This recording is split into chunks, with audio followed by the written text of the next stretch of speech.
আসসালামু আলাইকুম বন্ধুরা, কেমন আছেন? আশা করি ভালোই আছেন আর ভালো থাকেন আল্লাহ তাআলার কাছে এই কামনা করে চলে এলাম আমার গ্রামের বাড়ির ছোট্ট একটি ভিডিও নিয়ে 2 মিনিটের। তো এই গ্রাম সম্বন্ধে কিছু আপনাদেরকে কিছু বলবো, কিছু জানাবো, কিছু শোনাবো। তো এটাই হচ্ছে কথা। গ্রামের মানুষ যেমন ভালো তেমন আবার খারাপও আছে। খারাপ ভালো মিলিয়েই আমাদের এই দেশ বাংলাদেশ। তবে আমি যেখানে আছি সেখানটার জেলা হচ্ছে মাদারীপুর জেলা, পোস্ট অফিস খাসড়ার গ্রাম, দক্ষিণা কালবেরিশ। মূলত এটা হচ্ছে আমার দেশের গ্রাম। আর এই গ্রামের মানুষগুলো সাদা সিধা ভোলা বলা হয়ে থাকে। গ্রামের মানুষ ভালোর সাথে ভালো, আবার খারাপের সাথে খারাপ, সবারই তাল মিলিয়ে চলতে তাই গ্রামের মানুষ সবার সাথে তাল মিলিয়ে চলার চেষ্টা করে। আপনি যদি তাদের এই গ্রামের মানুষগুলিকে ভালোবাসা দেখান তাহলে এই গ্রামের মানুষ আপনাকেও অনেক অনেক বেশি ভালোবাসা দেখাবে। এখানকার মানুষ যাদের জায়গা আছে তারা 1 ইঞ্চি মাটি কেউ কাউকে ছেড়ে দেয় না।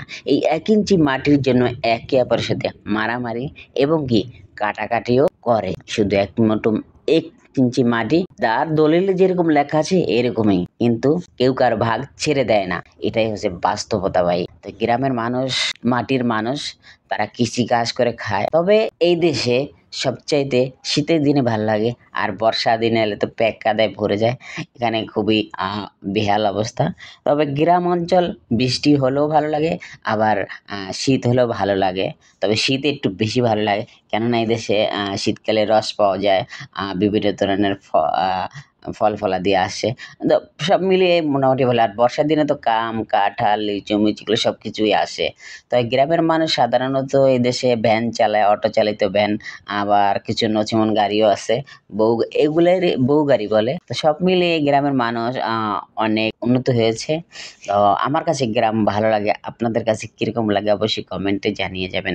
তবে গ্রামের মানুষ খুবই ভালো, খুবই ভালো, ভালো, এমন ভালো যা ভাষায় প্রকাশ করা যাবে না। অবশ্যই সব দেশে গ্রাম অঞ্চল আছে। গ্রামের মানুষগুলা মাটির মানুষ হয়ে থাকে, তবে কিছু ক্ষেত্রে ব্যতিক্রম। তো ভিডিওটি কেমন লাগছে অবশ্যই একটু কমেন্ট করে জানিয়ে যাবেন। আল্লাহ হাফেজ।